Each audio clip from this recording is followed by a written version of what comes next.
ये फिल्म एक ऐसी खूबसूरत औरत की कहानी है जिसका पति मर जाता है। उसके मरने के बाद पति की सारी दौलत उस औरत से छिन जाती है। वो औरत इतनी खूबसूरत थी कि हर कोई उससे अपनी जिस्म की भूख मिटाना चाहता था। मगर ये औरत कैसे सबसे बदला लेती है और क्या ये अपनी खोई हुई दौलत वापस पाती है? ये फिल्म बहुत ही मिस्टीरियस है जिसमें एक औरत के शातिर दिमाग को दिखाया गया है। फिल्म की शुरुआत में हम फ्रांसिस्का नाम की एक लेडी को देखते हैं। फ्रांसिस्का को एक फोन कॉल आती है जिसमें उसे बताया जाता है कि उसके हस्बैंड की एक कार एक्सीडेंट में मौत हो गई है। फ्रांसिस्का एक पड़ोसी के साथ तुरंत ही पुलिस स्टेशन के लिए निकलती है। रास्ते में वे एक्सीडेंट वाली जगह से होकर गुजरती है जहां उस एक्सीडेंट को देखकर ही लगता है कि बहुत भयानक एक्सीडेंट हुआ है। हॉस्पिटल में अपने हस्बैंड की बॉडी देखकर वह बुरी तरह से टूट जाती है। अब उसे अपनी बेटी जूरी को अकेले ही सरवाइव कराना होगा। उसके हस्बैंड की प्रार्थना सभा में सभी लोग उसे ही घूर रहे थे। वह काफी खूबसूरत थी। अकेली औरत का सभी फायदा उठाना चाहते थे। कुछ दिन बाद उसे पता चलता है कि उसके हस्बैंड पर बहुत ज्यादा कर्ज था जिसकी वजह से उसे इंश्योरेंस का भी पैसा नहीं मिलने वाला था। अब तो फ्रांसिस्का पर जैसे पहाड़ ही टूट पड़ता है। उसके फादर भी उसकी कोई मदद नहीं कर सकते थे। यहाँ तक कि जब वे मिलने आए थे तो उनके पास वापस जाने के लिए टिकट तक के पैसे नहीं थे। इसीलिए फ्रांसिस्का को ही उन्हें पैसे देने पड़ते हैं। हालांकि फ्रांसिस्का के पिता दिल के बहुत अच्छे थे।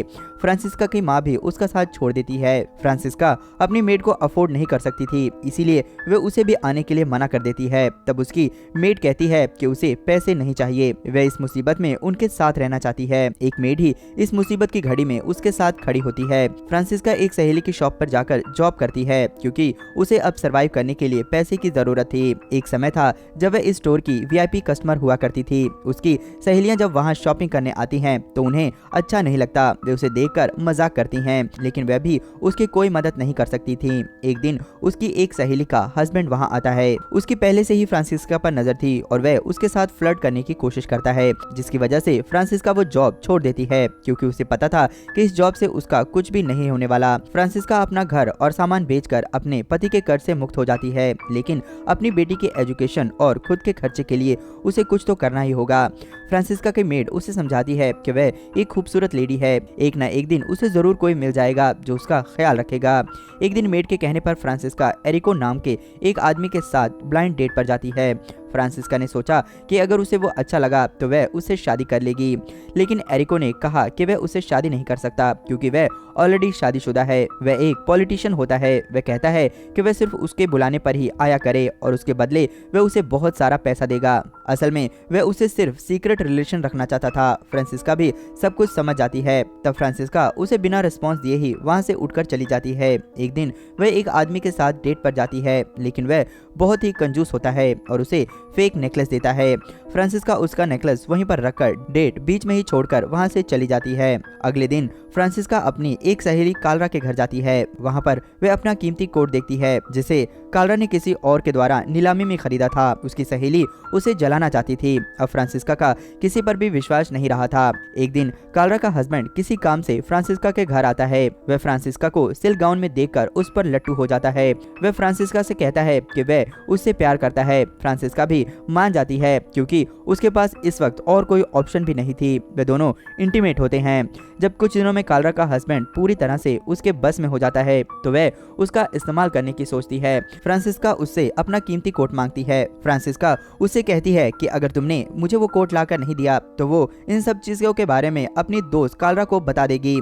कालरा का पति मजबूर होकर वह कोट लाकर फ्रांसिस्का को दे देता है। फ्रांसिस्का उस कोट को बेचकर अपने मकान का 1 साल का रेंट चुका देती है और साथ ही अपनी बेटी की स्कूल और ट्यूशन की फीस भी दे देती है। वह कोट इतना कीमती होता है कि उसे हर कोई अफोर्ड नहीं कर सकता था। बचे हुए पैसे से वह एक सेकंड हैंड कार भी खरीद लेती है। मगर ये कोट वाली बात ज्यादा दिनों तक छिपी नहीं रही। कालरा फ्रांसिस्का के घर आती है और उससे अपना कोट मांगती है। तब फ्रांसिस्का कहती है कि उसने उसे बेच दिया और उससे मिले पैसे भी उसने खर्च दिए हैं। कालरा चिल्लाती है कि उसने तो उस कोट की किस्तें भी नहीं दी हैं, जिसकी किस्तें अभी उसका हस्बैंड भर रहा है। गुस्से में आकर कालरा फ्रांसिस्का को उस लड़की के बारे में बताती है जिसके साथ उसके पति का अफेयर था। इसके बारे में उसे छोड़कर सभी को पता था। फ्रांसिस्का बहुत दुखी होती है और उस लड़की से मिलने जाती है। वह देखना चाहती थी कि आखिर उसमें ऐसा क्या था जो उसका पति उसकी तरफ आकर्षित हुआ था। फ्रांसिस्का कैमिला नाम की उस लेडी से मिलती है। कैमिला उसे बताती है कि उसका हस्बैंड एक अच्छा इंसान था। उसे जब मेरे और तुम्हारे बीच में किसी एक को चुनना था तो उसने उसने तुम्हें चुना।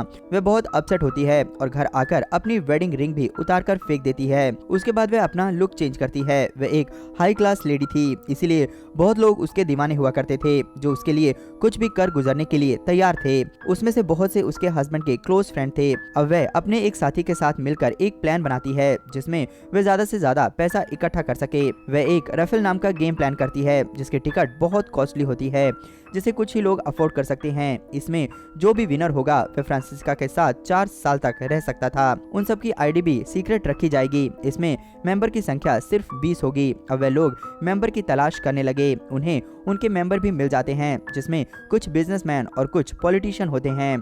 फ्रांसिस्का की माँ को जब इसका पता चलता है तो वह उसके पास आती है और कहती है कि इससे उसकी रेपुटेशन खराब होगी। फ्रांसिस्का कहती है कि जब उसे उनकी जरूरत थी तो वह कहाँ थी। अब उन्हें अपनी रेपुटेशन की चिंता है। वह उन्हें वापस भेज देती है। इस गेम में उनके बहुत से जानने वाले लोग भी थे। उनकी सहेली कार्ला का पति भी इसमें शामिल था।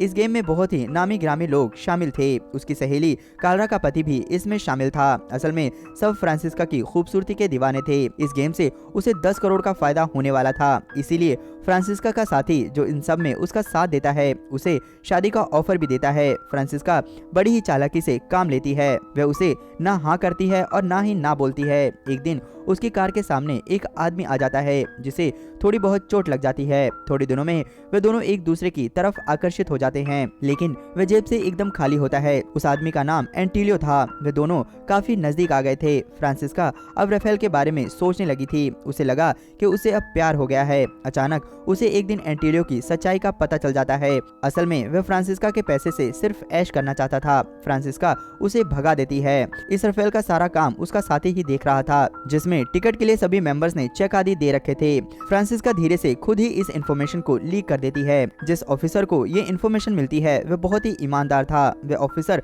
फ्रांसिस्का के ऑफिस में रेड डालकर सभी डॉक्यूमेंट जब्त कर लेता है, जहां उसे सभी मेंबर्स द्वारा दिए गए चेक मिलते हैं। जब ये खबर सभी को पता चलती है तो सभी लोग परेशान हो जाते हैं, क्योंकि सभी लोग बहुत ही ज्यादा रेपुटेशन वाले लोग थे। सभी को अपनी इज्जत दांव पर लगी नजर आ रही थी। अब सब कुछ फ्रांसिस्का के स्टेटमेंट पर ही डिपेंड करता था। फ्रांसिस्का बड़ी ही चालाकी से इस चेक को डोनेशन का नाम दे देती है। इस तरह सभी की इज्जत बच जाती है। सभी लोग उस चेक को पास कर देते हैं, जिसकी वजह से फ्रांसिस्का के पास अच्छी खासी रकम इकट्ठा हो जाती है, जिसे लेकर वे अपनी बेटी के साथ दूर कंट्री में चली जाती है। सब लोग सोचते हैं कि फ्रांसिस्का ने उनकी इज्जत बचा ली, लेकिन किसी को ये पता नहीं था ये सब फ्रांसिस्का का प्लान था। इसी के साथ आज की कहानी खत्म हो जाती है। दोस्तों, अगर फ्रांसिस्का के ये कैरेक्टर आपको अच्छा लगा हो तो उसके लिए एक लाइक जरूर करें और आगे भी ऐसी मस्त फिल्मों की एक्सप्लेनेशन के लिए चैनल को जरूर सब्सक्राइब कर लें। धन्यवाद।